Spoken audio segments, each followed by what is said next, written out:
Indian air force ने अग्निवीर वायु intake 01 2027 के लिए नोटिफिकेशन जारी कर दिया है। जी हाँ, ये एक बहुत बड़ी खबर है उन सभी के लिए जो एयरफोर्स ज्वाइन करना चाहते हैं। इसमें मेल और फीमेल दोनों ही कैंडिडेट्स अप्लाई कर सकते हैं। सैलरी की बात करें तो 30,000 से 40,000 रुपये प्रति महीने तक मिलेगी। और इतना ही नहीं, 4 साल की सर्विस के बाद करीब 10 लाख रुपए का एकमुश्त सेवा निधि पैकेज भी मिलेगा। तो अगर एयरफोर्स ज्वाइन करने का सपना है तो इस पूरी जानकारी को ध्यान से समझना बहुत ज़रूरी है। तो नमस्कार, अग्निपथ स्कीम के तहत इंडियन एयरफोर्स एक बार फिर से देश के युवाओं को देश सेवा का एक सुनहरा मौका दे रही है। इस पूरी भर्ती प्रक्रिया में आखिर क्या-क्या खास है, क्या-क्या जानना जरूरी है, चलिए एक-एक करके हर पहलू को अच्छे से समझते हैं। देखिए, इस पूरी प्रक्रिया को आसानी से समझने के लिए हम इसे 5 हिस्सों में बांटकर देखेंगे। सबसे पहले हम इस नई भर्ती की जरूरी तारीखों पर नजर डालेंगे। फिर देखेंगे कि कौन-कौन इसके लिए अप्लाई कर सकता है। उसके बाद सिलेक्शन का पूरा प्रोसेस क्या है, उसे समझेंगे।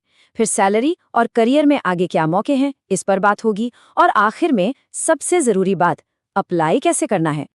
तो चलिए शुरू करते हैं हमारे पहले और सबसे जरूरी हिस्से से, यानी इस भर्ती से जुड़ी इंपॉर्टेंट डेट्स, ताकि कोई भी डेडलाइन छूट ना जाए। यहाँ पे ध्यान देना बहुत जरूरी है।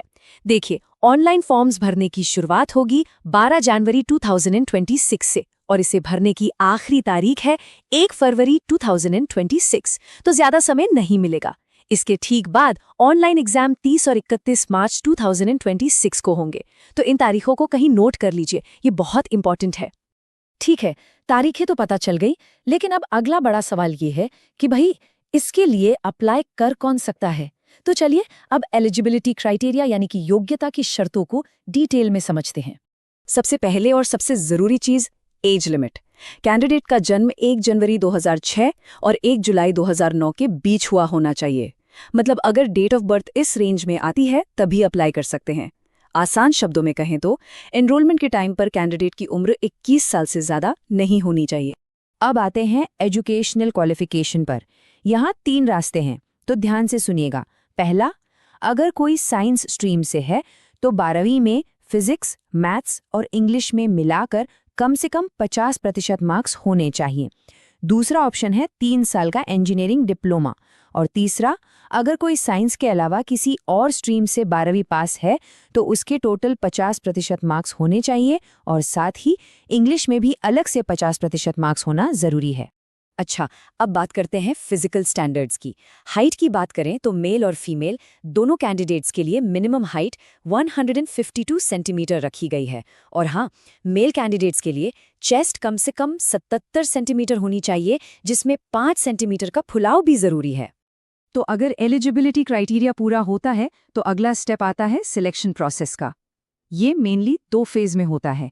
पहला है फिजिकल फिटनेस टेस्ट और दूसरा है एक ऑनलाइन एग्जाम।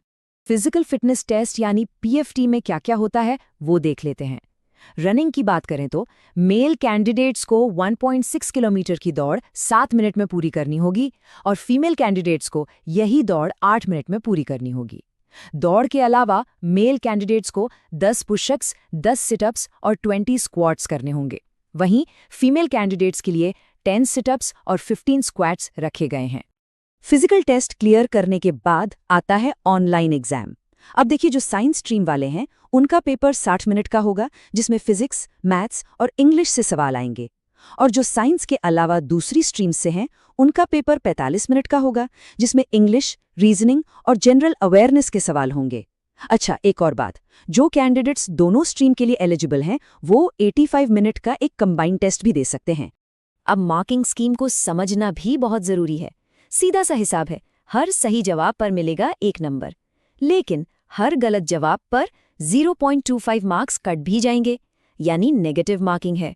और हाँ, अगर कोई सवाल छोड़ देते हैं तो उसके लिए कोई मार्क्स ना तो मिलेंगे और ना ही कटेंगे।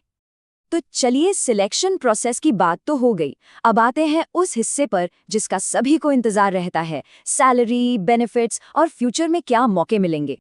जैसा कि यहाँ देख सकते हैं, सैलरी में हर साल बढ़ोतरी होती है।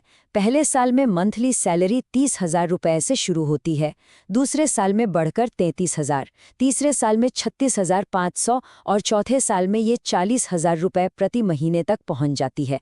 तो एक अच्छी और स्टेबल ग्रोथ है। सैलरी तो है ही, पर एक और बहुत बड़ा फायदा है सेवानिधि पैकेज। 4 साल की सर्विस पूरी करने पर लगभग 10.04 लाख का एक मुश्त अमाउंट मिलता है। और सबसे बढ़िया बात, ये अमाउंट पूरी तरह से टैक्स फ्री होता है। ये पैसा आगे की पढ़ाई या कोई नया काम शुरू करने के लिए एक मजबूत फाइनेंशियल बेस देता है। तो जैसा कि पता है, अग्निवीर वायु के तौर पर सर्विस 4 साल की होती है। लेकिन यहाँ एक और बड़ा मौका है।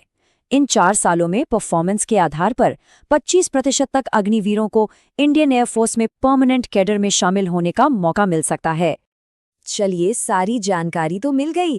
अब सबसे जरूरी और आखिरी सवाल पर आते हैं कि आखिर अप्लाई करना कैसे है। तो चलिए एप्लीकेशन प्रोसेस को स्टेप बाय स्टेप समझते हैं। देखिए, प्रोसेस पूरी तरह से ऑनलाइन है। सबसे पहले इंडियन एयरफोर्स की ऑफिशियल वेबसाइट पर जाना है। वहां जाके खुद को रजिस्टर करना होगा। फिर एप्लीकेशन फॉर्म भरना है, जो भी जरूरी डॉक्यूमेंट्स है उन्हें अपलोड करना है, और आखिर में एप्लीकेशन फीस पे कर देनी है। सभी कैंडिडेट्स के लिए एप्लीकेशन फीस 550 रुपये प्लस GST रखी गई है। और हाँ, ये पेमेंट भी ऑनलाइन ही करनी होगी। तो ये थी इंडियन एयरफोर्स अग्निवीर वायु इनटेक 27 से जुड़ी सारी जरूरी जानकारी। वाकई में ये देश की सेवा करने और एक अनुशासित जीवन जीने का एक बहुत बड़ा मौका है। तो क्या आप राष्ट्र की सेवा के लिए अपना पहला कदम उठाने को तैयार हैं? अगर इस भर्ती से जुड़ा कोई भी सवाल मन में है तो नीचे कमेंट्स में जरूर पूछें। और अगर ये जानकारी काम की लगी हो तो इसे उन सभी के साथ शेयर करना न भूलें जो इंडियन एयरफोर्स में जाने का सपना देखते हैं।